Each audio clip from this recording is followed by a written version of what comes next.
take with a finger. Uñas is your finger. And so that these they sound very much like instruments in Italy and Spain and other places.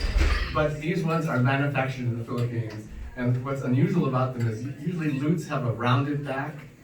And these are all what we call flat back lutes that are made in the Philippines.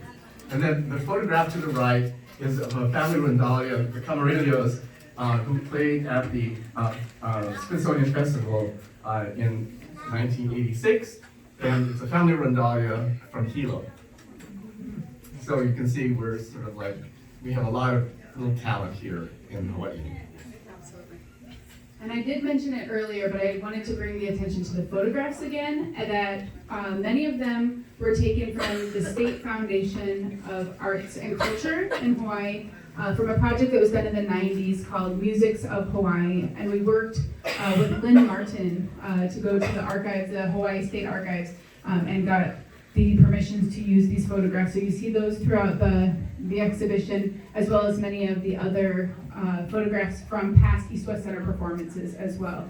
And then I'll ask Eric to talk about the sape.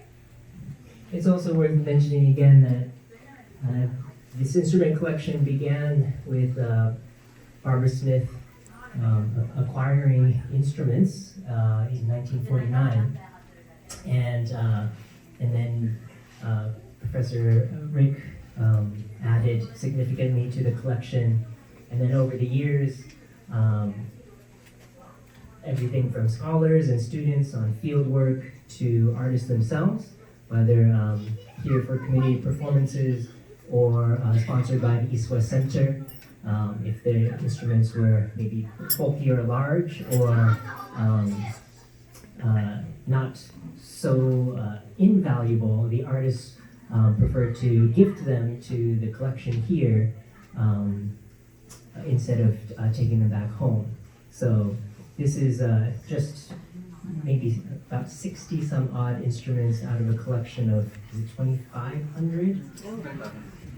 And these are instruments from around the world. So our focus here for this exhibition was the Asia Pacific region, but there are instruments from Europe, from Africa, from the Americas, and all over.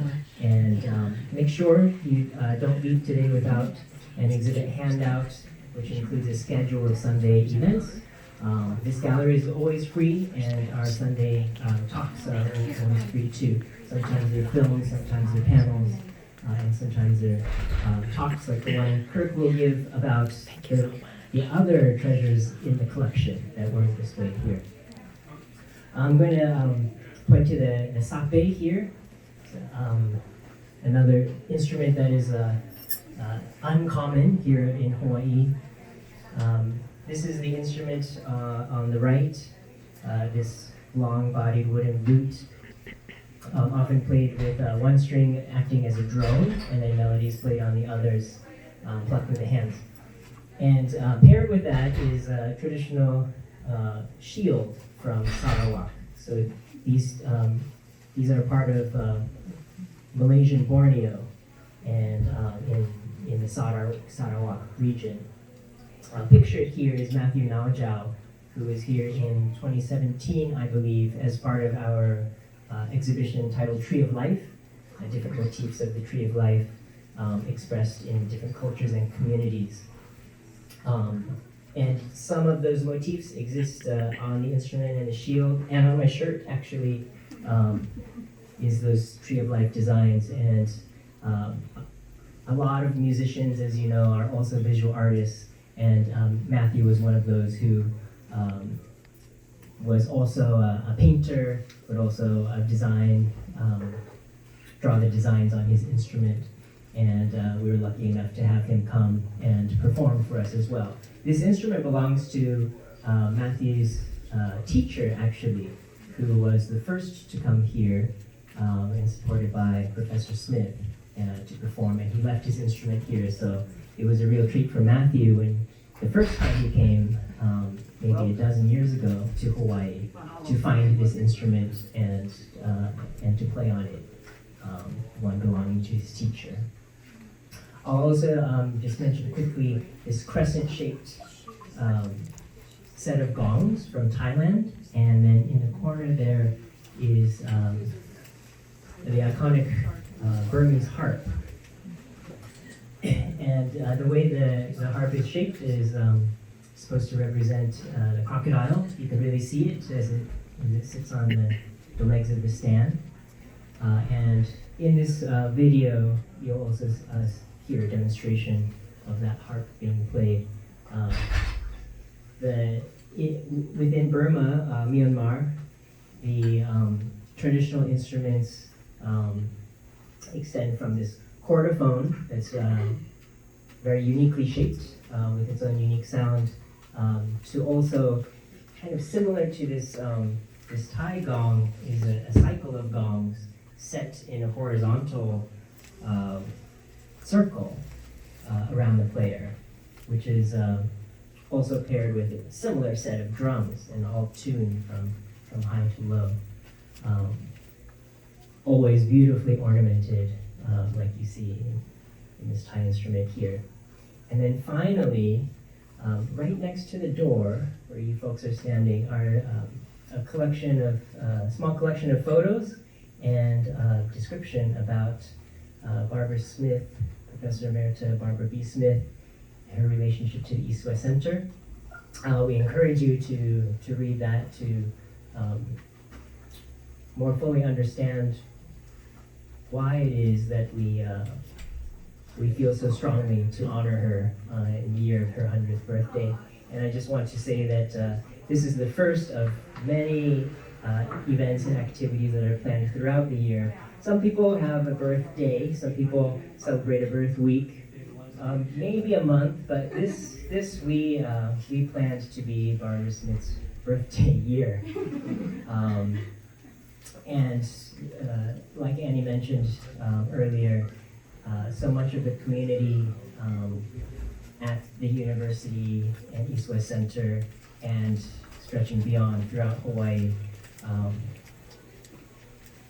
really jumped at the chance to be part of this celebration. So in addition to many full-blown performance concerts throughout the year, we also have our exhibitions here and our own East-West Center programming to parallel the community activities. So if you jump onto our mailing list or follow us on social media, we'll be sure to share with you all of those activities. Everything from Hawaiian music, Okinawan music and dance, or Korean music and dance, to the Japanese music program that we have in a couple weeks. There's so much going on, all with this focus toward honoring Professor Smith. I'm going to ask Rick if he has anything to add. Just to say about the performances, unfortunately we don't yet have a master calendar, but there's one performance every month to honor Barbara Smith. So I think, February will be Japan, which she's already seen, and March, the end of March will be Korea, and April will be Hawaii. May will be another Hawaiian performance here at the East-West Center. Okay, June will be, her birthday is June 10th, so there will be 2 conferences and a performance here at the East-West Center. July, the East-West Center is having their international conference. There'll be something for her there. August, we're not sure. Something may happen, we're not sure yet. September will be Okinawa. November will be the Japanese gamelan. And December will be the Japanese gagaku. So please watch the papers and East-West Center site and the University of Hawaii Music Department site, and we'll try to get those up as soon as they're all finalized. And thanks so much for being part of this.